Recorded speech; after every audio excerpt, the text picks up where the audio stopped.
ఈ ఎవరైతే మనకి సుబ్బారావు గారు ఆల్రెడీ మనకి చాలా విషయాలు చెప్పారు. ఈ కేసులో బాధితుల పట్ల పోరాడుతున్నటువంటి వ్యక్తి. గతంలో మనం చూసుకుంటే డైరెక్ట్‌గా మరి శవాన్ని తీసుకెళ్ళి డోర్ డెలివరీ చేసి అప్పట్లో పెద్ద సెన్సేషన్ అయినటువంటి విషయం. అప్పట్లో ఏంటి ఎప్పటికైనా ఇది సెన్సేషనే. అట్లాంటి వ్యక్తిని దాదాపుగా మీరు గుర్తుండే ఉంటది పవన్ గారు. మనం అందరం గూడా పోరాడిన తర్వాత గాని కేస్ గట్టి లోపల ఇలా అయితున్నాయి. అదే. అవును. ముందుగా అయితే అసలు ఇదేదో అతను ఎక్కడో రోడ్డు ప్రమాదంలో చచ్చిపోతే పాపం ఎమ్మెల్సీ చాలా దయా హృదయుడు, చాలా మంచివాడు, మంచి వ్యక్తి. బాడీ అక్కడ రోడ్డు మీద పడుంటే తన సొంత కారులో తీసుకొచ్చి ఇక్కడ పెట్టాడు అని చెప్పి చెప్పుకొచ్చారు. ఆ ఉమ్. తర్వాత ఆ గాయాలు అవన్నీ చూస్తే విషయం అర్థమైంది. ఇది రోడ్డు ప్రమాదం కాదు, ఇది హత్య అని. అది మానవతతో తీసుకొచ్చింది కాదు. ఏం చేస్తారా నన్ను అన్నటువంటి అహంకారంతో ఇంటికి తీసుకొచ్చి ఆ డెడ్ బాడీని ఇచ్చేసి ఈరోజు మరి కటకటాలు లెక్క పెడుతున్నటువంటి వ్యక్తి. ఈ కటకటాలు లెక్క పెడతంలో కూడా చాలా సీన్ జరిగిందండి. ఆ తర్వాత ఆయన జైలుకి వెళ్ళటం, బెయిల్, తర్వాత బెయిల్ వచ్చినప్పుడు ఆయన చేసినటువంటి హంగామా చూడాలి, ర్యాలీ. ఈ ఇప్పుడు ఇదే ఏదైతే మొన్న నేను ఒక ఫోటో చూశాను పవన్ గారు, దళితుల గురించి ఆయన ఎవరో జక్కంపూడి రాజా గారు బాగా బాధపడిపోయారు. అంటే అసందర్భమైనా కానీ చెప్తా. దళితుల గురించి జక్కంపూడి రాజా, ఎక్కడైతే మన ఈస్ట్ గోదావరి వెస్ట్ గోదావరిలో ఒక వ్యక్తి ఉన్నాడు కదా, ఇప్పుడు వాళ్ళ యోజన విభాగం అధ్యక్షుడు, చాలా బాధపడిపోయాడు మొన్న ఈ మధ్య ఒక 10 రోజుల క్రితమే. దళితుల్ని కూటమి ప్రభుత్వం ఏదో ఇబ్బంది పెడుతున్నట్లుగా. మరి ఈయన జైలు నుండి రిలీజ్ అయినప్పుడు, ఎవరైతే ఈ అనంతబాబు అనే వ్యక్తి ఆ రోజు బెయిల్ మీద జైలు నుండి రిలీజ్ అయినప్పుడు, ఇదే జక్కంపూడి రాజా ఆ అనంతబాబుని భుజాల మీద ఎక్కించుకొని జైలు నుండి బయటికి తీసుకొచ్చినటువంటి ఫోటోలు మొన్న నేను చూసా. దళితుల్ని చంపేసి డోర్ డెలివరీ చేసి ఆ తర్వాత ప్రతిపక్షాల ఒత్తిడి మీద జైలుకి వెళ్ళినటువంటి వ్యక్తి బయటకు వస్తే భుజాలను ఎక్కించుకొని బయటికి తీసుకొచ్చారు.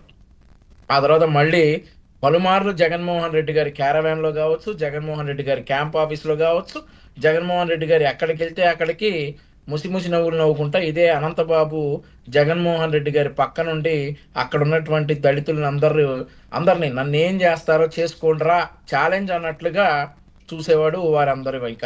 ఆ తర్వాత కూటమి ప్రభుత్వం రావడం, సుబ్బారావు గారు లాంటి పెద్దలు పూనుకోవడం, బాధితుల పట్ల నిలవడం, సాక్షులు బెదిరించారనేటటువంటి విషయాన్ని కోర్టు విశ్వసించడం, ఆయన బెయిల్ రద్దు చేసి మళ్ళీ రాజమండ్రి జైలుకి పంపడం మనందరికీ కూడా విదితవే. ఇక ఆ తర్వాత ఇప్పుడు ఏంటంటే సార్కి ఏంటంటే ప్రత్యేక వసతులు కావాల్సి వచ్చాయి. ఉమ్. మరి ఇక ఇప్పుడల్లా జైల్లో నుండి వచ్చే ప్రసక్తే లేకుండా సీనియర్ న్యాయవాది సుబ్బారావు గారు మరి బాధితుల పక్షాన్ని నిలవటం, ఇక ఇప్పుడల్లా జైలు నుండి వచ్చే ప్రసక్తే లేదు అని అర్థమవుతుంతో వసతులు కావాల్సి వచ్చాయి. ప్రత్యేక లీగల్ ఇంటర్వ్యూలు కావాల్సి వచ్చాయి అనంతబాబు గారికి.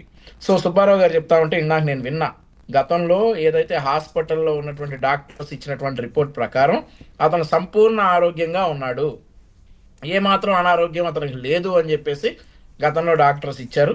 సార్ పవన్ గారు, ఇక్కడ అక్కడ నిజంగా అనారోగ్యంగా ఉంటే గనక అతనికి ఉన్నటువంటి హక్కు, ప్రాథమిక హక్కు గనక కోర్టులో, నాకంటే జైల్లో ఉన్నటువంటి వారి ప్రాథమిక హక్కు వైద్యం తీసుకోవడం అనేది ఒక ప్రాథమిక హక్కు కాబట్టి నిజంగా అనారోగ్యంగా ఉంటే గనక డెఫినెట్లీ అనంతబాబుకి అందజేయాలి. కానీ ఇక డాక్టర్ రిపోర్ట్లన్నీ కూడా ఈయన ఆరోగ్యం బాగానే ఉంది, బ్రహ్మాండంగా ఉన్నాడు అనేటటువంటి రిపోర్ట్లు వస్తూ ఉన్నాయి కాబట్టి ఇతనికి ఏమాత్రం no need of these special requirements అనేది మరి ఆ అవతల ఉన్నటువంటి లాయర్ల వాదన. అంతా బాగానే ఉంది. కానీ ఇక్కడ విషయం ఏంటంటే అనంతబాబు లీగల్ ఇంటర్వ్యూలు అడుగుతా ఉన్నాడు, స్పెషల్ లీగల్ ఇంటర్వ్యూలు అడుగుతా ఉన్నాడు. అతనికి ఒకవేళ హెల్త్ బాగోకపోతే ఈ కండిషన్స్ అడిగాడు, సార్ నేను కింద పడుకోలేను, నేను మంచం కావాలో, పరుపు కావాలో, దుప్పట్లు ఎక్స్ట్రా కావాలి, దిండ్లు ఎక్స్ట్రా కావాలి, ఇట్ ఇస్ ఓకే. లీగల్ ఇంటర్వ్యూలు అడిగాడు అని అంటే మళ్ళీ బయటకు వచ్చి సాక్షుల్ని ప్రభావితం చేయడానికి ఈయన చేస్తున్నటువంటి ప్రయత్నాలను మనం ఒకసారి గమనించాలి. ఉమ్. మామూలుగా అయితే అతనికి ఉండేటటువంటి ములాఖతులు వారానికి 2 ఉంటాయి అనుకుంటాను సార్ రాజమండ్రి సెంట్రల్ జైల్లో. వారానికి 2 ములాఖతులు ఉంటాయి. ఆ ములాఖతుల్లో మరి ఆయన ఒక రోజు లాయర్ వెళ్ళొచ్చు, లాయర్ గారికి ఈయన కావాల్సింది ఏంటో చెప్పొచ్చు. అలా కాకుండా రోజు ప్రత్యేకంగా లీగల్ ఇంటర్వ్యూలు కావాలి అని అంటా ఉన్నాడంటే ఎవరెవరిని ప్రభావితం చేయడానికి, బయట ఏం ప్రభావితం చేయడానికి అడుగుతున్నాడు, ఇతనికి లీగల్ ఇంటర్వ్యూలు ఎందుకు అనేటటువంటి ఆస్పెక్ట్ లో కూడా కోర్టు ఆలోచించాలని అయితే నేను ఆలోచిస్తుందని అయితే నేను అనుకుంటా ఉన్నా. ఏ లీగల్ ఇంటర్వ్యూలు అయితే ఇతను అడుగుతా ఉన్నాడు, అతని ఉద్దేశం ఏంటనేది మరి సుబ్బారావు గారు అయితే చెప్పాలి. రైట్.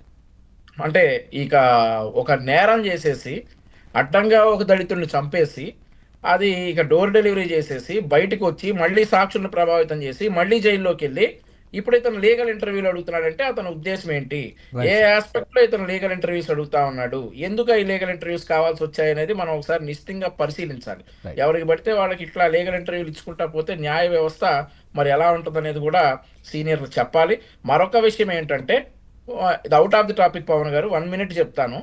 గత 10 రోజులుగా మరి ఒక యువకుడి గురించి కాపు యువకుడు అని పేపర్లో రాస్తా ఉన్నారు. సాక్షి ఛానల్, వైఎస్ఆర్ కాంగ్రెస్ పార్టీ వారందరూ కూడా అంటా ఉన్నారు. సో ఎందుకు అలా అంటా ఉన్నారని చెప్పి మేము ప్రశ్నిస్తే, మీరు దళిత డ్రైవర్ అనలేదా, దళిత డాక్టర్ అనలేదా అని చెప్పి మమ్మల్ని ఎదురు ప్రశ్నిస్తా ఉన్నాను అనమాట. సో నేనేం చెప్తా ఉన్నానంటే పవన్ గారు, మేము దళిత డాక్టర్ అన్నాం, దళిత డ్రైవర్ అన్నాం. ఎందుకన్నామంటే ఈ దళిత డాక్టర్ ప్రభుత్వాన్ని ప్రశ్నించడం వల్ల చనిపోయాడు. ఈ ప్రభుత్వాన్ని ప్రశ్నించడం వల్ల ఈ దళిత డాక్టర్ చనిపోయాడు. అవును. అలాగే ఈ డ్రైవర్ సుబ్రహ్మణ్యం కూడా ప్రభుత్వంలో లా మేకర్ అయినటువంటి శాసన మండలి సభ్యుడి చేతిలో హతమయ్యాడు. కాబట్టి దళితులకు ప్రత్యేకమైనటువంటి ఎస్సీ ఎస్టీ అట్రాసిటీ చట్టాలు ఉంటాయి. కాబట్టి మేము దళిత డ్రైవర్ అన్నాం, దళిత డాక్టర్ అన్నాం. కానీ ఇక్కడ ఏమీ లేకుండా, ప్రభుత్వానికి సంబంధం లేకుండా ఉన్నటువంటి ఈ సాయి కృష్ణ విషయంలో కాపు యువకుడు అని వైఎస్ఆర్ కాంగ్రెస్ పార్టీ వారు చించేసుకుంటా ఉన్నారు. సో నాకు ఏదో ఒక వేదిక ద్వారా ఈ క్వశ్చన్ కి నేను ఆన్సర్ చేయాలనుకున్నాను పవన్ గారు. నాకు అవకాశం ఇచ్చారు అవుట్ ఆఫ్ ది టాపిక్ అయినప్పటికీ కూడా. నా పాయింట్ అలా కూడా ఇతను లీగల్ ఇంటర్వ్యూస్ ఎందుకు అడుగుతున్నాడు అనేదే నా పాయింట్. ఇతనికి నువ్వు కోర్టు ఆల్రెడీ నీ నియమాలు ఉల్లంఘించినందువల్ల నీ బెయిల్ రద్దు చేయడం జరిగింది. మరొకసారి నువ్వు లీగల్ ఇంటర్వ్యూలు ఎందుకు అడుగుతున్నావు? ఒకవేళ నీకు నిజంగా నీ లాయర్ని కలుసుకోవాలనుంటే నీకు వారానికి 2 ములాఖతులు ఇస్తారు. కాబట్టి ఆ ములాఖతుల్లో నీకు వచ్చేటటువంటి లాయర్లతో నువ్వేం చెప్పదలుచుకున్నావో చెప్పుకోవచ్చు. అంతే నీకు ప్రత్యేకంగా రోజు లీగల్ ఇంటర్వ్యూలు అంటే ఇదేదో పెద్ద అనుమానంగా ఉన్నటువంటి విషయంగానే మరొకసారి దళితుడైన